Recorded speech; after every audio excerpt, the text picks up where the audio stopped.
জগন্নাথ স্বামী নয়ন পথগামী ভব তুমি। জয় জগন্নাথ জয় জগন্নাথ জয় জগন্নাথ জয় জগন্নাথ জয় জগন্নাথ জয় জগন্নাথ জয় জগন্নাথ জয় জগন্নাথ জয় জগন্নাথ জয় জগন্নাথ জয় জগন্নাথ জয় জগন্নাথ। দ্বারকা, দ্বারকার রাজপ্রাসাদ একেবারে ঘরোয়াভাবে, ধরুন এটা কোনো কিচ্ছু না, একেবারে সুন্দরভাবে ঘরোয়াভাবে বুঝে নিন। এটাই দ্বারকা, সুন্দর রাজপ্রাসাদ, রাজপালঙ্ক। দুই ভাই বসে আছে একেবারে মুখোমুখি, সামনে আছে কৃষ্ণ। ধরুন এই আমি বড় দাদা, আর আমার সামনেই আছে আমার ভাই কৃষ্ণ। তাহলে লক্ষ্যটা আমার কৃষ্ণের প্রতি প্রথমেই যাবে। তা আমি যখন কৃষ্ণের দিকে তাকালাম, দেখলাম বলাই দাদা বলছেন, ভাই তোর কানাই, আমি তো, তুই আমার ভাই কানাই, তা তোর এই দুটো নয়নে কেন ছলছল করছে?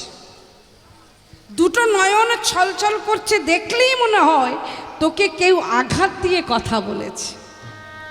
কিছুতেই কানাই কোনো উত্তর দিচ্ছেন না, মাথা নিচু করে আছে। আর বলাই দাদা প্রশ্নের পর প্রশ্ন রেখে যাচ্ছেন। অনেকক্ষণ পরই কৃষ্ণ মাথাটা উঁচু করে বলাই দাদার দিকে তাকিয়ে বললেন, দাদা আজকের তুমি আমার দিকে তাকিয়ে দেখছো, আজ আমার চোখের জল আমাকেও কাঁদতে হয়।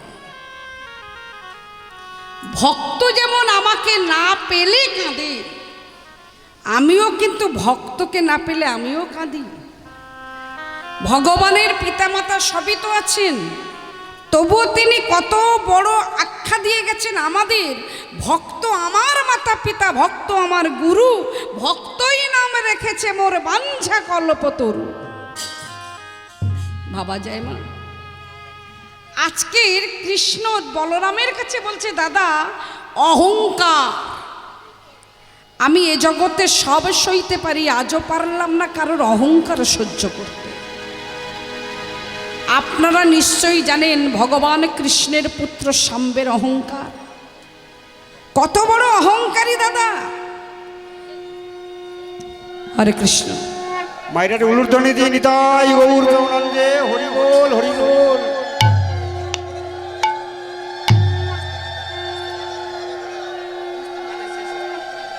শুধু ভক্তমণ্ডলী করে জানা যাচ্ছে, দুস্থ মানুষদের জন্য কমিটি থেকে বস্ত্র বিতরণের আয়োজন করেছে।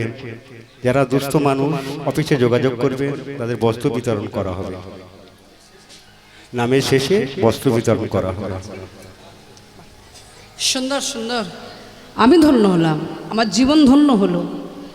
নামে এত কিছু পাওয়া যায়, এত কিছু। যাই হোক, ভগবান সব কিছু নীরবে সইতে পারেন, কারোর অহংকার পারে না মা। নিজের পুত্র শাম্বের কত বড় অহংকার বলো দাদা। ও যেখানে সেখানে যখন তখন যা খুশি অত্যাচার করবে। ওর জানা উচিত ছিল ওর পিতা বিশ্ব চরাচরের মালিক হতে পারে, আমার বিচারটা হলো সূক্ষ্ম, আমার বিচারে সকলেই সমান। যখন বিচার আমি করি তখন আমার কে বড় লোক আর কে গরিব লোক আর কে মাঝারি লোক আমি তা দেখি না, আমি সূক্ষ্ম বিচার করি। আমার পুত্র শাম্ব কি করলো? পেটে একটা লোহার কড়াই বেঁধে গর্ভবতী রমণীর সাজে সেজে মুনি ঋষিদের কাছে গেল তপস্যা ভাঙাতে। লক্ষ্য করুন, হরি নামের বাসরে নাম শুনতে বসে যদি কথা বলা হয় বা কেউ হরি নাম শুনছে, তোমার ভালো যদি না লাগে তুমি বাড়িতে চলে যাও। তাই বলে তোমার পাশের বাড়ি থেকে যারা এসেছে তোমার পাশে বসলো, তুমি তাকে বলতে পারো না, ও দিদি চলো না, ও দিদি চলো না। না, এটা হয় নাম অপরাধ। এই অপরাধের ক্ষমা মহাপ্রভু করেনি গো মা। এগুলো না জানলে তো আমরা তো অপরাধ করে বসি। শুধু নাম শুনতে গেলাম, ও কত পুণ্য অর্জন করেছি রে, কত কি করলাম, না নামের মধ্যে কত দোষ। আজকে নাম, এই অপরাধটা কত বড় অপরাধ দেখুন। ভগবান যিনি, তার সন্তানেরা ওই মুনি ঋষির কাছে গেছেন তাদের তপস্যা ভাঙাবার জন্য। গিয়ে বলে উঠলেন, হে মুনিবর, আপনারা ভূত, ভবিষ্যৎ, বর্তমান সব কিছু যদি গণনা করে বলতে পারেন, বলুন দেখি এর জঠরে কোনো পুত্র আছে না কন্যা আছে? বারবার, একবার নয় বহুবার যখন প্রশ্ন করছি মুনি ঋষিদের, তারা কি এ জগতে আছে? হরি ওম নারায়ণ। যাদের কাছে গিয়ে গন্ডগোল করছে সেই মুনি ঋষিরাই তার বাবাকেই ডাকছে, হরি ওম নারায়ণ, হরি ওম নারায়ণ, হরি ওম নারায়ণ, হরি ওম নারায়ণ, হরি ওম নারায়ণ, হরি ওম নারায়ণ,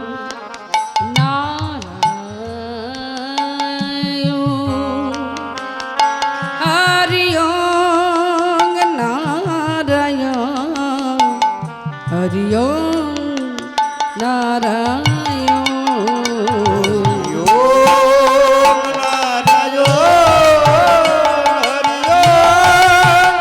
নারায়ণ, হরি ওম নারায়ণ। সৃষ্টি স্থিতি বিনাশ তুমি, তুমি আদি ভগবান। সৃষ্টি হে ভগবান, তুমি, তুমি আদি ভগবান। সৃষ্টি স্থিতি বিনাশ তুমি, তুমি আদি ভগবান। সৃষ্টি স্থিতি বিনাশ তুমি, তুমি আদি ভগবান। হরি ওম নারায়ণ, হরি ওম নারায়ণ, হরি ওম নারায়ণ, হরি ওম। হরি ওম নারায়ণ, হরি ওম নারায়ণ, হরি ওম নারায়ণ। ওহে মুনি ঋষিগণ, বারবার একটাই প্রশ্ন আমাদের সকলেরই প্রশ্ন, এর জঠরে কোনো পুত্র আছে না কন্যা আছে বলো? তপস্যা ভাঙল, বলে উঠলেন, হ্যাঁ রে বাবা, শেষে আমাদের কাছেই এলি বাবা, ফিরে যা, ফিরে যা। বললে, কেন যাব, কেন? আপনারা বলুন, এর জঠরে কোনো পুত্র আছে না কন্যা আছে? বললেন, বারবার যখন একটাই কথা জিজ্ঞাসা করছিস, তবে শোন, এর জঠরে যাই থাক, 10 মাস 10 দিন পূর্ণ হবে, একটা লোহার ফাল প্রসব করবে মুষল, আর ওই মুষল হতেই তোদের 56 কোটি যদু বংশ ধ্বংস হবে। ভগবানের পুত্র বলে কি ছাড়পত্র পাবে? অত সহজ? 56 কোটি যদু বংশ ধ্বংস। তাহলে এবার আপনারা আমরা একটুখানি যদি ভাবি যে ভগবান তার সন্তান অপরাধ করেছে, তার যখন ক্ষমা হলো না, তাহলে আমরা যে অপরাধ করছি তাহলে আমাদের কি হবে? কি গো মা, এই যে হরি নামে কথা বলা, এই দেখুন মা, কথা, ও মা, মা গো, হরে কৃষ্ণ। এই দেখুন, আরো একটা কথা বলি, দেবাদিদেব মহাদেবের কথা জানেন? হর পার্বতী কৈলাসে থাকেন। একদিন ব্রহ্মা, আচ্ছা ব্রহ্মার কটা মাথা বলুন আগে, কটা মাথা ব্রহ্মার? ছবিতে কটা দেখি? চতুরানন ব্রহ্মা। কিন্তু না, ব্রহ্মার 5টা মাথা। পুরাণ বলছে 5টা মাথা, যদি 5টা হবে তাহলে একটা কোথায় গেল? এই ব্রহ্মা অত্রি আরো মুনি ঋষিদের নিয়ে কৈলাসে গিয়েছিলেন একটু কৃষ্ণ কথা শুনতে। কার বদন থেকে? বৈষ্ণবের চূড়ামণি, যিনি হলেন আমার মহাদেব মহেশ্বর, যিনি হলেন কলিযুগী অদ্বৈত আচার্য ঠাকুর। মা মাগো, একটা শর্ত করিয়ে, আমার নয়, আমারও নয়। তো যাই হোক, এই যখন গেছি, গিয়ে বললেন আপনার কাছে আসার উদ্দেশ্য হলো একটু ওই ভগবানের কথা শুনবো, হরিনাম শুনবো, কৃষ্ণ নাম। দেবাদিদেব মহাদেব বলে উঠলেন, সুস্বাগতম, বসুন বসুন বসুন। আমার পরম সৌভাগ্য যে আপনারা এখানে এসেছেন। প্রথমত আমি তো কিছুই জানি না, তবু এসেছেন। তা বলুন, এই যে হরি কথা আপনারা শুনবেন, তার আগে 2টো শর্ত কিন্তু মানতে হবে। ব্রহ্মার যদি 5টা মাথা হয়, তাহলে কটা চোখ হবে? 8টা। 5টার যদি মাথা হয় নাকি 8টা চোখ? ও হাবুল হাবুল, ও হাবুল। কি শিক্ষিত ছেলে রে বাবা। ওই কপেলে পান গপেলে পান। শোনো, তাহলে 10টা যদি, এই 5টা যদি মাথা হয়, 10টা চোখ। এখন সামনে পাশাপাশি বসে আছে পার্বতী। এমনি দেখবেন আমাদের ঘরের মেয়ে যদি